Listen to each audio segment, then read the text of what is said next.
I'm Jim Knight, co-founder of the Instructional Coaching Group, and you're listening to Coaching Conversations, where I talk with coaching experts from around the world so that all of us can learn better ways to make an unmistakably positive impact on the people around us.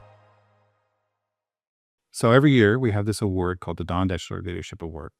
Don was I talk about him in the past tense because he's moved to Africa when we'd see each other on Zoom periodically, but he's got to be 80 and he's over there doing mission work in Africa. And he was my dissertation advisor and my friend and one of the most influential people in special ed. He's chosen as one of the 10 most influential people in special ed in the 20th century. And so if anybody was going to be full of themselves, he had the right to do it, but he was exactly the opposite. Always loving, always gracious, always benevolent. And he taught me a lot about how to be a researcher, but mostly he taught me about kind of how to be a decent person, a journey I'm still working on. And so we wanted to honor Don in some way for the impact he had on my life. And so we came up with this idea of the Don Deschler Leadership Award. And the award is for people who, without them, we wouldn't be who we are, or I wouldn't be who I am.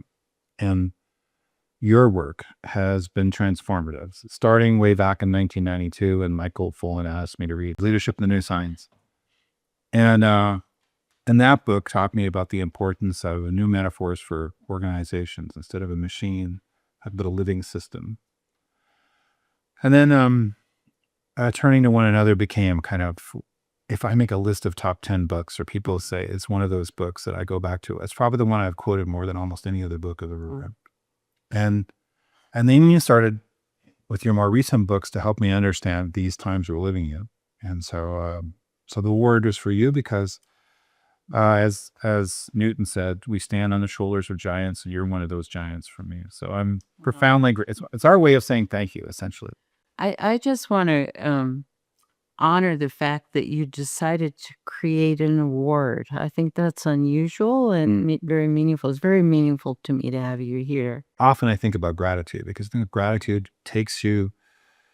helps you see things you might not otherwise notice if you start looking for things to be grateful for. And I'm just really grateful for, often when I think about what I'm grateful for, it's all the people who've written all the ideas and books going back a million. I feel the same way. Right. Yeah.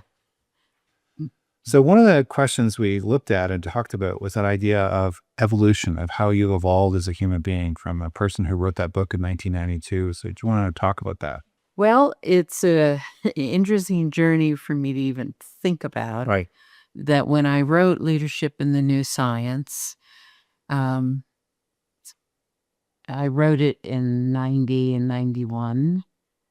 And that was a time when I still believed fervently that our work was to change the world. Right. And we could change the world by good ideas. Right. So all I had to do was write up the science.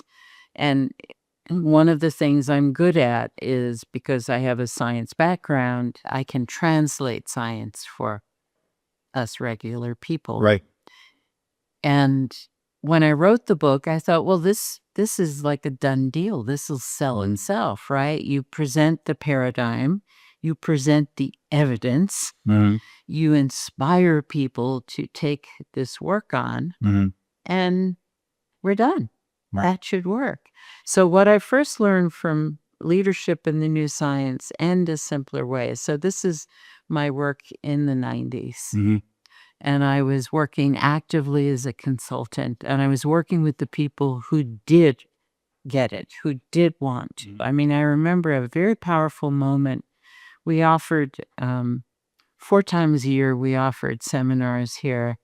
Myron Rogers, Fritjof Capra, and a wonderful leader from DuPont, Dick Knowles. We were teaching people this paradigm of living systems and chaos theory. And we taught a few thousand people that. And I thought that's all it took.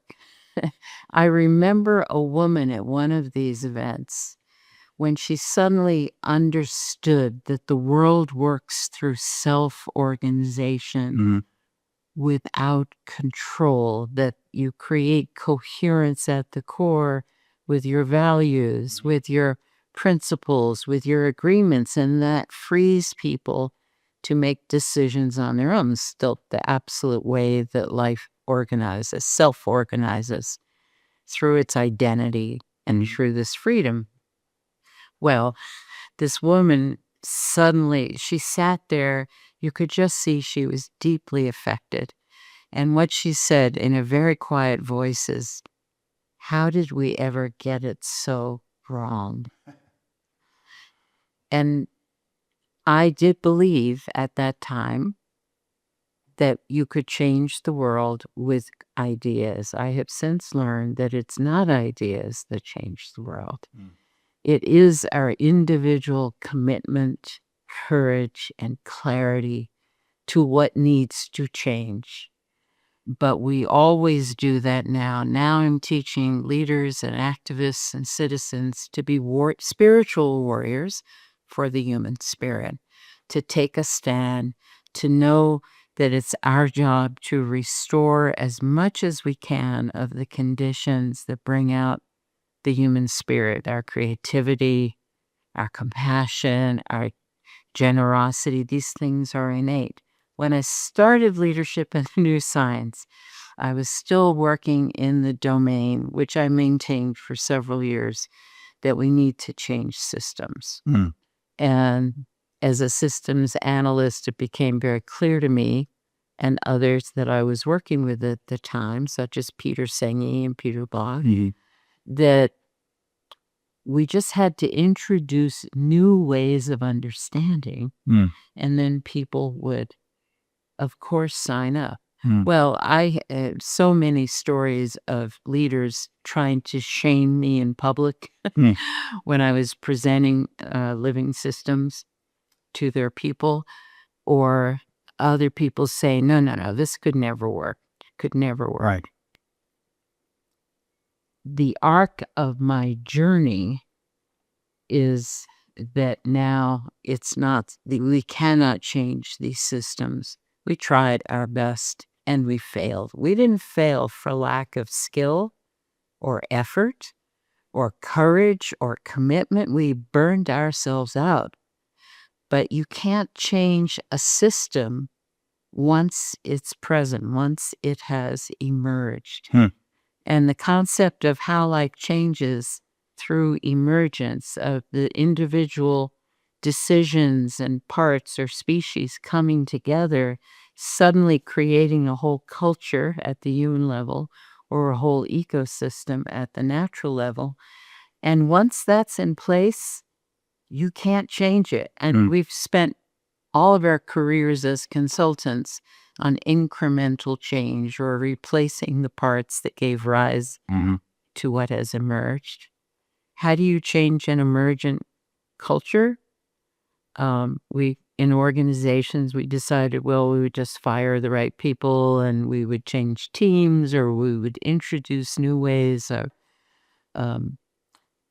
group processes. I did all of that with the same belief that I no longer know is true. The only way you change what has emerged is you start over. And that's why I'm now working with the concept of islands of sanity. There are many reasons for that. And the need for us to understand what's going on, that we tried our very best. We cannot change what's going on now in the political sphere. We cannot change what's going on with the climate, with the earth systems, with Gaia, just following her own laws as always.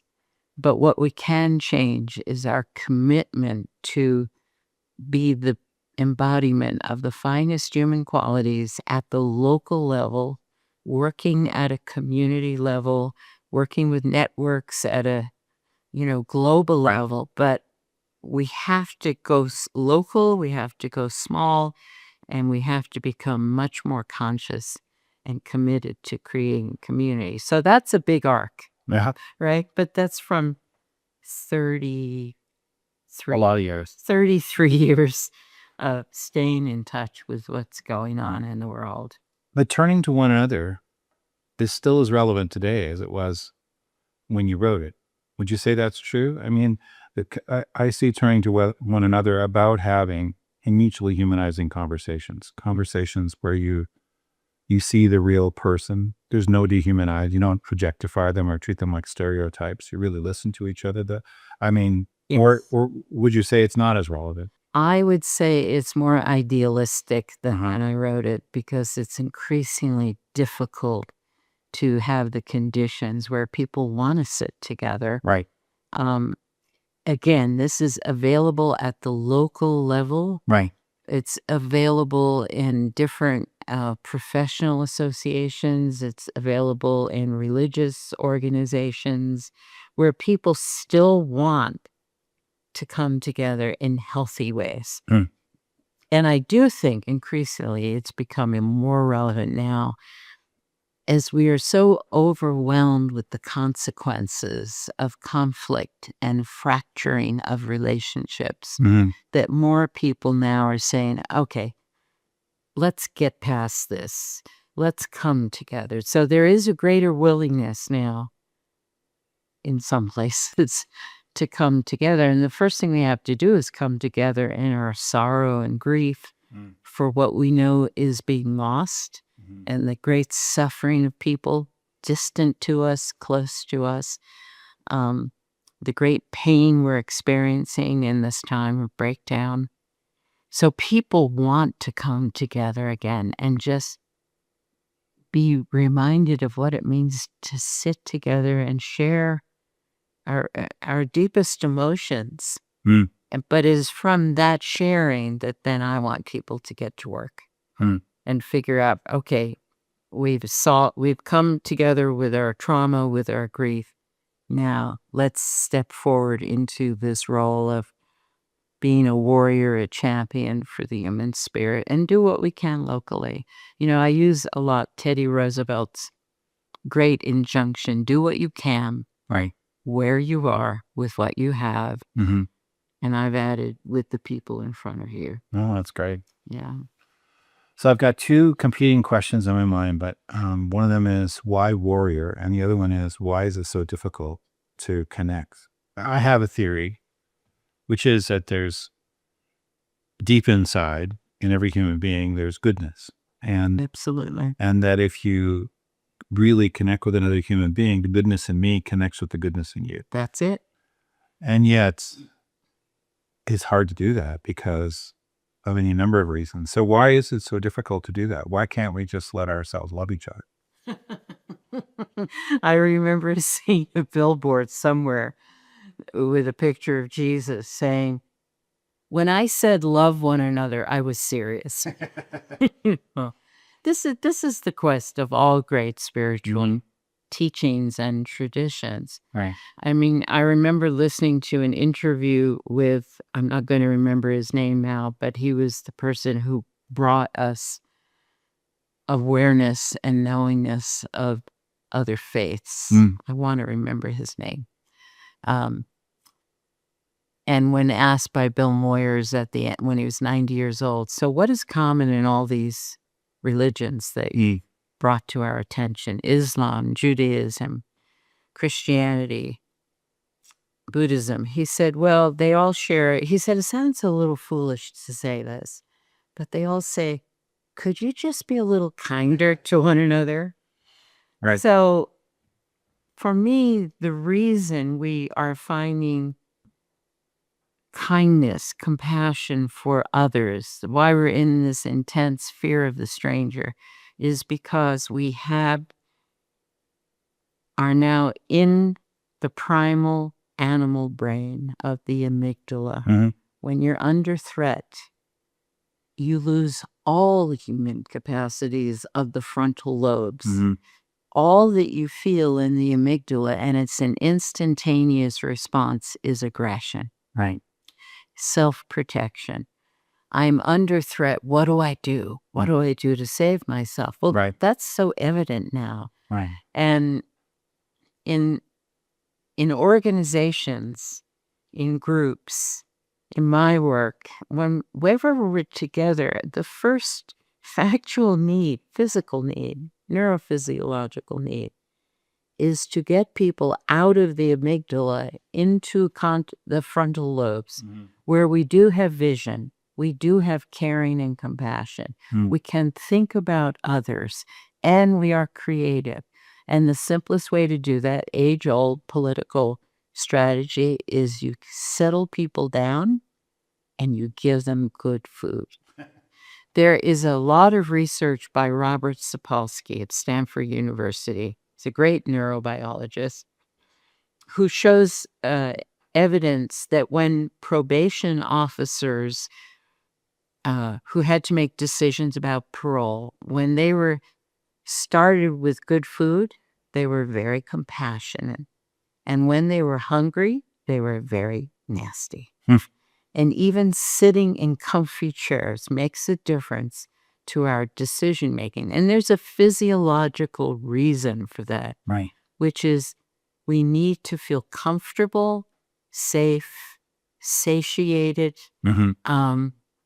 When you give people food, and I'm going back to his research now, when you give people food that tastes bad, it creates a bad taste in the mouth, in the mind. And there's more revulsion for things they look at just because they tasted bitter food. I mean, so that part for me is easy to solve. We welcome people back. Our first work in convening anybody is to make them feel fully human. And so we take time. It's not, it's not to be denied how essential it is that when we're convening people in conversation circles, when we have to solve a problem, the first thing you want to do is get people comfortable, satiated, and ready to be creative. And then the second piece for me that is essential now is we don't start by training people on how to listen or how to analyze a problem or any skill set. We give them work that needs their contribution, and we put the work in the center. And then you notice, okay, well, we're not communicating so well. People are getting angry, even though we have agreements in place. Right. But when you put work at the center, and then you notice what skill training we need. But it's the work that calls us into creativity and compassion and contribution. And we've missed that one. So it makes me think of, and I read this before I read you, so a long like when I was 18, but Gandhi's idea of everybody having a loom in order to do work. And as you think about work, it seems like work, the kind of work you're talking about is authentic work, for lack of a better term. There's work you could do to be disembodying too, because you don't bring your whole self to it, or you're not committed to it, or you don't see the value in it, or you externalize responsibility for the work by saying, well, I'm going to let them decide for me, all those kinds of things. But this kind of work you're talking about is real work. It's real work, and it's easy to define it. It's whatever problems we're facing or opportunities or crises. Right. And who we call together is essential. It needs to be a whole system group. Right. All of that, we know all of that, right? We know how to do it. But this is, for me, the way forward. It's the antidote to fear-based eruptions of anger and cynicism and accusation, all the things that go on in organizations at this point, or anywhere, but let's focus on us as leaders. It goes back also to what you just briefly mentioned as your faith. Right. Which is my faith too. It's a faith in human spirit and human capacity and human desire to want to contribute, to want to learn, to want to be part of a community. Those are fundamental human needs. And when we create the conditions to bring people to satisfy those needs, as we're giving you a place you can contribute. We're giving you a community, a team that you can be part of, really feel part of. And we're giving you work that is meaningful because of where we are in the organization or in our community. Then people show up with what I have defined as the basic human qualities of generosity, creativity, and kindness. There are others, but those are the ones that are most relevant as we're working together. Can I expect that you're going to be generous and creative and kind, even though you show up at every meeting as a rabbit out, crying out, or you talk badly about everyone behind the scenes? So our faith in human nature is a real faith walk these days, because people are showing up so badly because they're in the primal brain. Yes.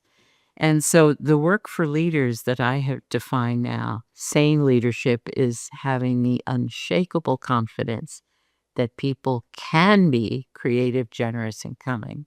But it is our responsibility as the leader to using that faith to create the conditions to see who shows up. Right. Yeah. Yeah, we don't want to bully people into having faith. I mean, it really needs to. Well, you can't. Yeah, right. That's called depression. Don't do it. So why warrior? Why is warrior the concept you use to describe this? Absolutely. This is about warriorship, not aggressive militaristic warriorship. It's about spiritual warriorship, which is a long tradition. But in my own Buddhist training, there is the tradition, the very ancient prophecy from Tibet that Joanna Macy made famous. That was part of Joanna's work. That there comes a time when life hangs by the frailest of threads, when great powers threaten one another with weapons of mass destruction. And at that time, the Shambhala warriors return. They return from an ancient kingdom where there was an extraordinary level of consciousness and awareness. And they train in only two, quote, weapons, compassion and insight. And you need both, because if you're just compassionate, you're torn apart by this world at this point, and you exhaust yourself, and you burn out. That's called idiot compassion, by the way, that it has no limits and it just eats you alive. But with discernment, with cool seeing, you understand what's going on in this situation and how could I best contribute. So clear seeing leads to wise action. This is my key motto for those in warrior training. But we are warriors because we are in a battle here, and we're in a battle for the spirit of life, for the spirit of people, for the spirit of everything here. And it's an increasing battle. And most of us are falling by the wayside. And what it means to be a warrior is that we are a dedicated group of people who have determined, and this takes time, that we want to stay and contribute. Whatever our position, wherever we live, whatever our community, we just have a deep need to not disappear. And not withdraw into cynicism or exhaustion or despair. And so we train. We have to train our minds to see clearly. We have to stabilize our minds through meditative practice. There's no other better way to do that. And we also learn to see clearly. I mean, a lot of the people who come into my training are interested in systems, thinking, eager to learn it if they haven't already become experts in it.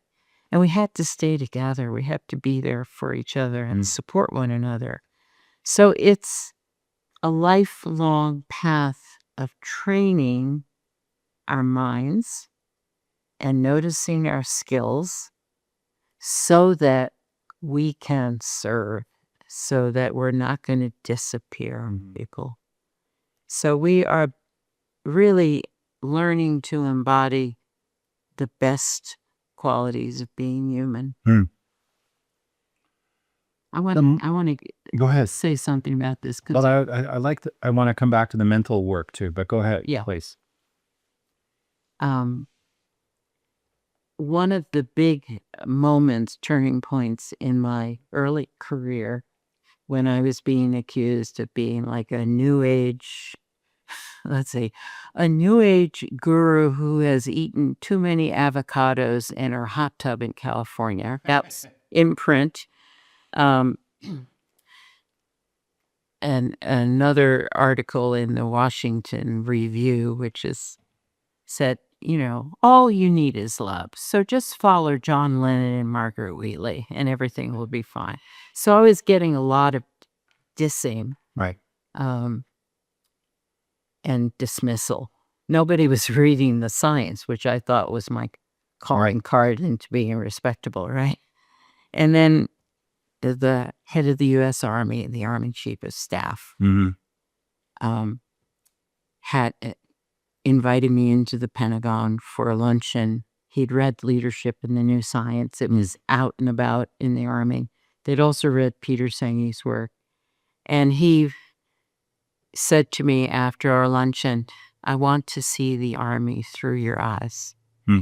So for 2 years, I worked with General Gordon Sullivan, one of the greatest leaders I've ever worked with, possibly the #1 leader, who had such vision and such sense of history and such sense of clarity that he was bringing the U.S. Army into the 21st century through using new means at the time. So this is 1993, of giving, when information about the battle scene became available in tanks, he knew, because one 18-year-old tank driver had come out of the tank and saying, I need to be involved. I can see what's going on. I need to be free to make decisions.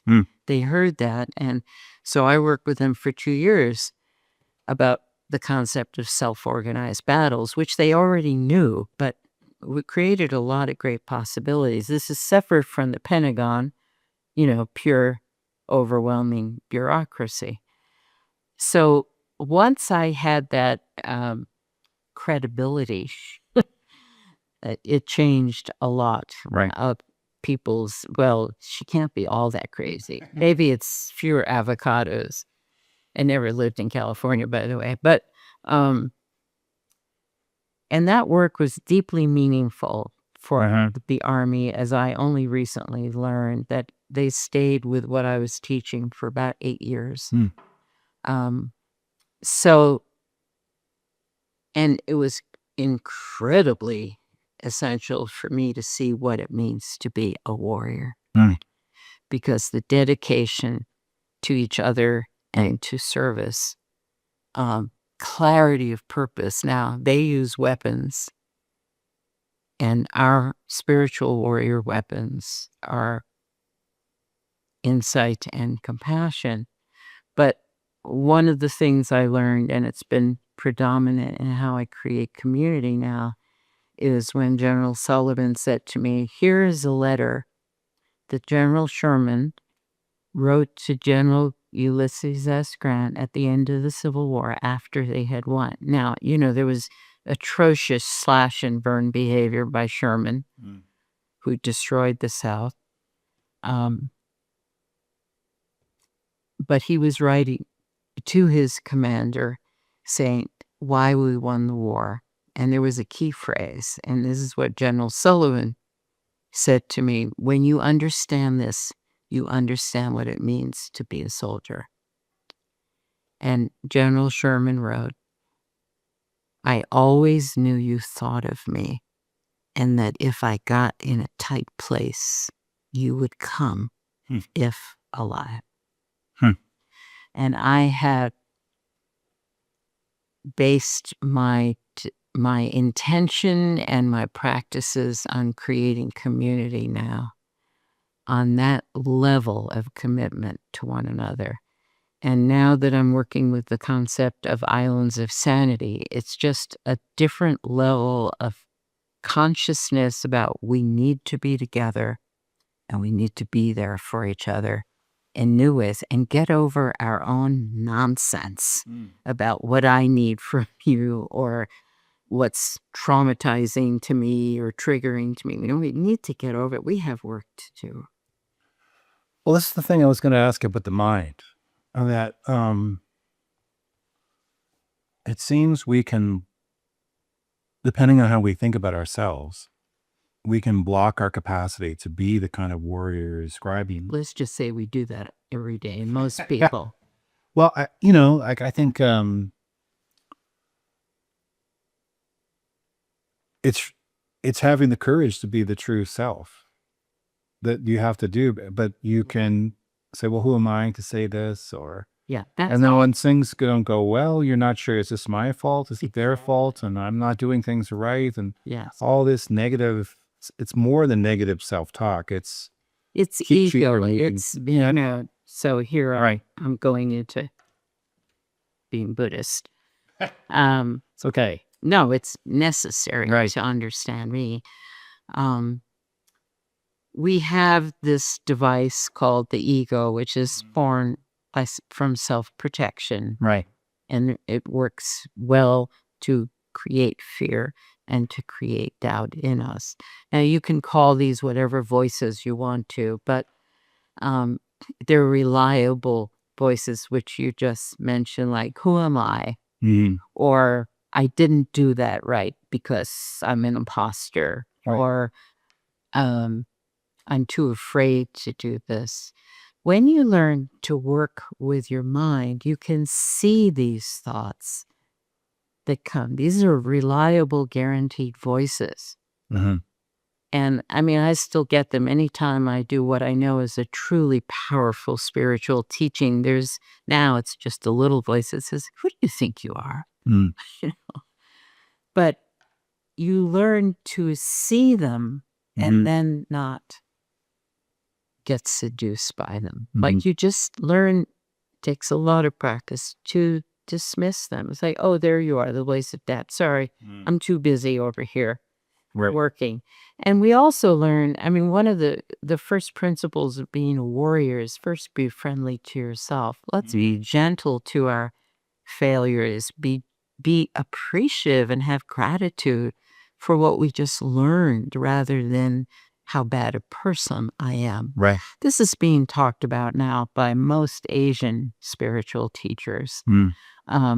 It's creating a realization that this is how I want to contribute. I have to get the self out of the way. And I don't get it out of the way by doing anything except being able to be aware when it appears. And then it can be a very gentle process of, sorry, I'm not going there with you today. When one teacher, a Tibetan teacher, describes it as not your friendly demon, but certainly the one that's right there really going at you all the time. Just put me on a cushion next to you. I'm too busy for this.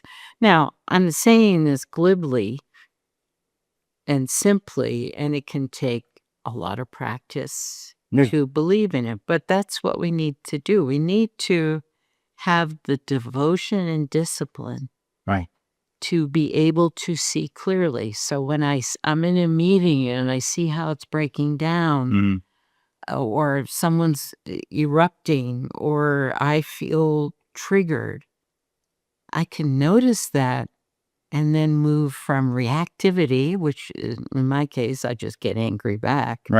Or a very crafty back, to just pause. Even there's a lot of power in the pause. And just notice, okay, what is going on here and how could I contribute helpfully in this situation? So you need to develop this awareness of watching yourself. I remember when I was a graduate student at the University of Kansas, and Don Deschler was my advisor, the namesake for this award. I was trying to write the budget for this proposal I was writing, and I kept sending it over to the bureaucrats in the university. And they would come back with kind of nasty comments about this, or you should be able to do this and you should be able to do that. And I was, I'd been a graduate student for maybe 2 years, so I was sure that I was doing everything wrong. And I went to Don and he said, this is not you. This is that. He said, you're doing great. You just keep, and it was kind of a liberating thing to realize I wasn't the problem. That's right. And to be able to say, no, I am not the problem here. I could learn something from how the system works. Right. What's important to the people who blame me. But we need to, this is real warriorship for me now, what you're talking about. I need to understand that I'm in a system that is intent on self-preservation. Right. And what it's preserving is shit. Right. It really is. It's oppression, it's domination, it's not creative, it's not open and expansive, it's very controlled everywhere, certainly in academia, but everywhere at this point.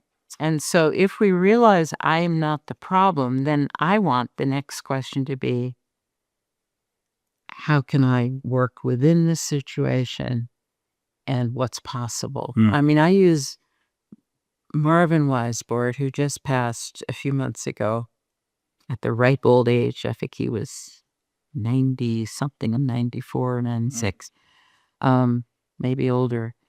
And Marvin taught me in 1989 when his book, Productive Workplaces, came out.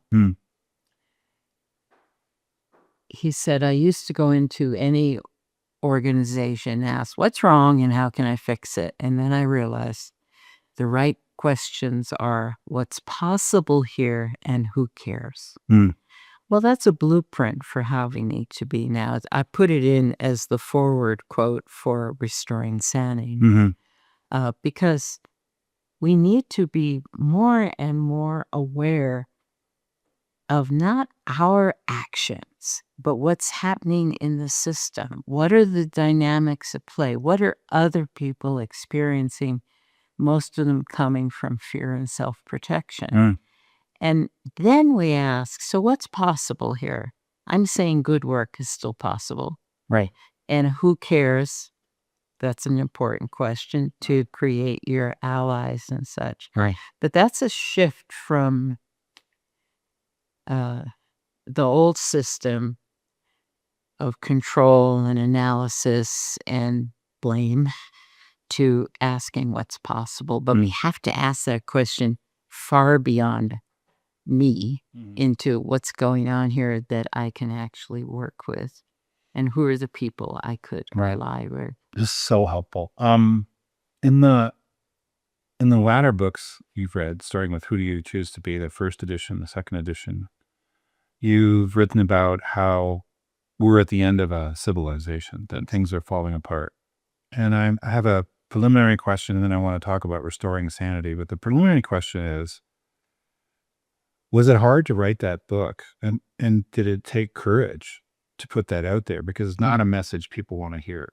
The first book, where I presented this dark but true picture of the future, came out in 2012, and it was called So Far From Home, Lost and Found in Our Brave New World. And in that book was terribly hard to write. But I knew I had to write it. And at one point when I'm sitting there writing it, I thought, oh, I can't ask Bear Kohler to publish this. I'll publish it myself. No, I just won't write it. Yes, you have to write it. So that was the only time I've ever had that experience with a book. When I got to, so that was 2012. So 2017, a lot had happened. I had started Warrior for the Human Spirit training. And I saw where the world had fulfilled those prophetic messages in So Far From Home. And that book was easy to write because I was using history. I was using the stages of civilization, from idealism through materialism, through intense consumerism, through ending with the last stage, which is the stage of decadence and celebrities. That pattern, but this is Sir John Glubb's work on empires, and he studied several, mostly in the Middle East, where he was stationed in the British Army. And then I had also been recommended to read Joseph Tincture's work on the rise and fall of complex societies. And Tincture, who's actually here in Utah, was an economist, and in 1987, maybe, he published his book, which became the seminal work on understanding collapse. Now, there have been previous people. There have been lots of writers, Arnold Toynbee and Adolf Spengler, who wrote about what is a natural life cycle. And one of the things that I just want everyone to understand is life on this planet is cycles. We go through seasons. We go through birth to old age to death. There's no refuting the fact that everything is cyclical. It's not a pendulum swing that people are popular at saying these days. No, it's a cycle. So you need to identify where you are on a cycle.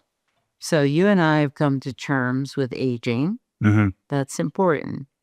You're still bold and active and going on incredible heights in Nepal. I haven't done it yet, You haven't done it yet, but I'm thinking about it. Anyway. you have the I have intention. plans. I'm going to buy the tickets very soon. Okay. So it's happening, yeah. Yeah. That's how you make things happen. You buy tickets.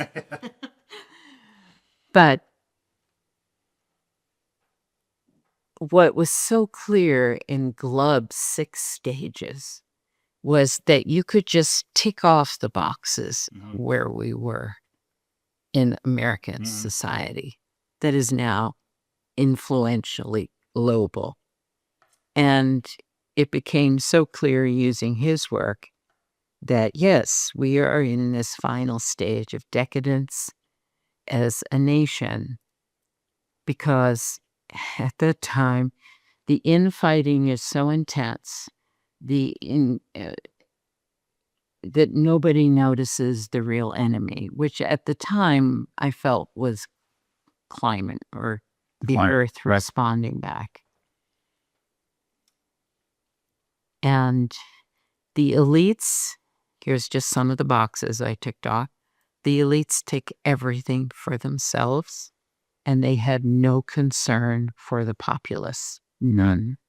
That's so clear now in what we're seeing with oligarchs and people in power. They're just all in for themselves, and they don't notice, it was so beautifully expressed in Don't Look Up, the end of the movie, where they traveled 24 years or so by rocket ship to another planet, and then they get eaten alive. I just love that movie. That movie was so right on in odd ways. But the one that just kind of shocked me when I read it is that people are totally focused on entitlements and their own welfare. But it's really, rich and opulent, get as much as you can. And the population worships musicians, actors, and sports heroes. And here we are. There was an image when Taylor Swift performed in Rio de Janeiro, where the Christ is on the mountaintop. Right. They lit up the mountaintop with Taylor Swift thank yous. Not Jesus. And everyone now can speak about it. I mean, I have great respect for how Taylor Swift uses her fame and what she contributes, especially to young women. But it's a form of worship.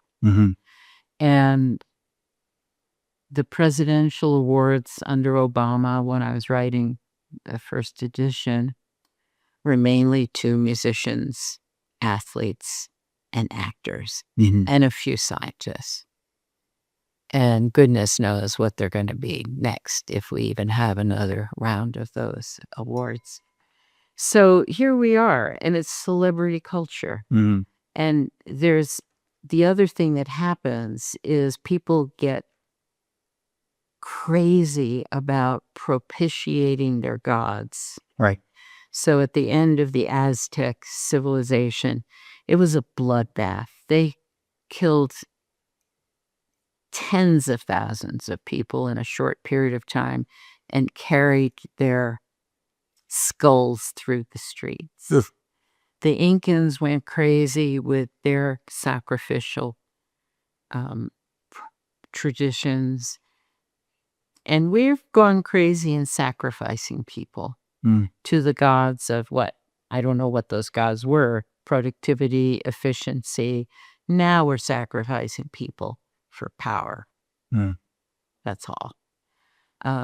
So it was easy to write that book because I saw it so clearly what was happening. So first edition, 2017, was gentle. Mm. It was really look at this and maybe you should consider becoming warrior for the human spirit. So when I rewrote it, it's a new book. It really is. It's at least 80%, but I think more of new material because the world changed so dramatically in those 5 years.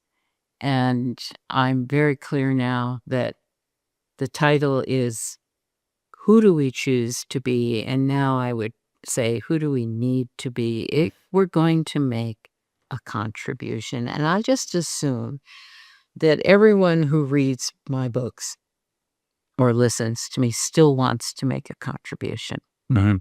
But what that contribution is has changed dramatically.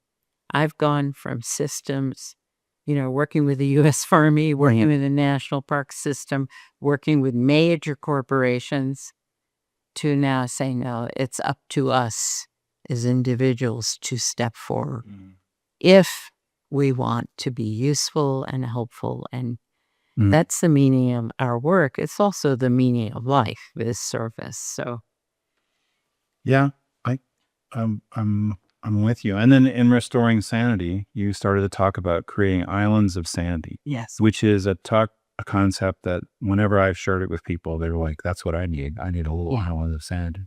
yeah. And, I was shocked at it myself because I've been a systems thinker forever. But this is noticing what's going on in the larger system, which is a tsunami Mhm. of cruelty and inhumaneness and destruction now. That is my only definition of what's going on now is destruction for destruction's sake. Mm. And I mean that as evil. Mhm. So how do we maintain our humanity and find ways to contribute while all around us is this? It's a true tsunami, right? It just overwhelms us. And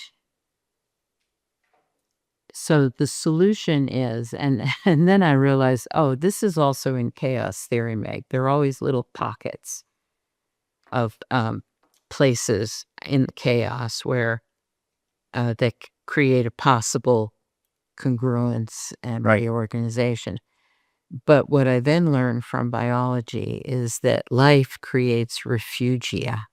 That's the technical term for places where life is still held Mhm. in the midst of great destruction. So in a volcanic lava flow, you'll find these little pockets of green. In a forest fire, you'll find a few places that have not burned where life still flourishes. Right. Or in floods. So this is life's way of maintaining the possibility of new life. Mhm. And that's what islands of sanity are for me now. They are a refugia. They are refuges for us. But the reason we need them is so we can still do our work in the world. We're not hiding. We're not withdrawing. We're not giving up. We're saying, no, we're creating the conditions for healthy human beings to be together. And to support one another, console one another, exchange ideas, create whatever it is, new possibilities, and also to have a great time with dark humor. Well, it's a good time for that. So don't go off to Sri Lanka and find a place and hide away. Right. So that, I mean, don't just because This is not personal retreat for Right. personal protection. Right. It's a conscious community where we are committed to staying together and supporting one another Right. and getting over our own neuroses and our own Right. problems. It's not about me, it's about us, because we still want to be And the best. I mean, I use the phrase now, human beings being fully human. yeah, that's a great phrase. And we can do that together. We can't do it in isolation, but we have to be committed to want to be that. Right. Well, and I would say our work with coaches is about creating that kind of opportunity. I think coaches are a perfect Right. profession Mm-hmm. for this, for all of it. Mm-hmm. Working with troubled leaders, giving them a stronger sense of purpose and spiritual grounding, personal grounding, and then forming them as collectives. I have worked with a lot of coaching and still am. Right. Yeah. Is there anything else you want to talk about that we haven't talked about here? I have a list of a million things I'd love to talk about, but right now for this part. Well, you asked me a question in writing about what was the major question. Yes. Yeah, So the question is there a question you keep coming back to? it is. It's how can I do my very best through my writings and through my speakings to activate our human spirit. Right. But more especially, because you could do that in many situations. I want to activate those of us who already care, who are leaders, who are activists, who are people who still want to create a contribution, helping them. What is it I can teach that will give them confidence, courage, and clarity about the work? And the work keeps changing as the world grows more brutal and dehumanizing. Anything else? So that's why I keep writing. That's good. And it's how I mean, the one thing that we haven't talked about is I am given visions of the future, Mm-hmm. and I do see what's happening. And I try and relay that with enough clarity, but also gentleness that I don't want to get categorized. Oh, that's just doom and gloom. No, it's a level of prophecy, and I've been proved correct. So I'm just going forward with my own confidence that the things I'm shown, the things I'm told, the things I find through deep meditation with guidance, that those are still valid, and it's my role to find ways to open people's perception so that we can find good work. I love that metaphor, refugia. Refugia. That's a great metaphor. It's very powerful, and it's what we're doing. Right. We have to preserve life. We have to preserve the human spirit in the midst of great destruction. And then maybe there'll be a place for it if we get through this devastating time. At least, we are the ones who must preserve and protect. Well, you would say it is what it is. So how can we act authentically with faith and love and do the work that has to be done? That's right. The authentic, real work. And that's what we do with where we are. Like Teddy Roosevelt's quote. Is it Teddy Roosevelt? Yeah. No.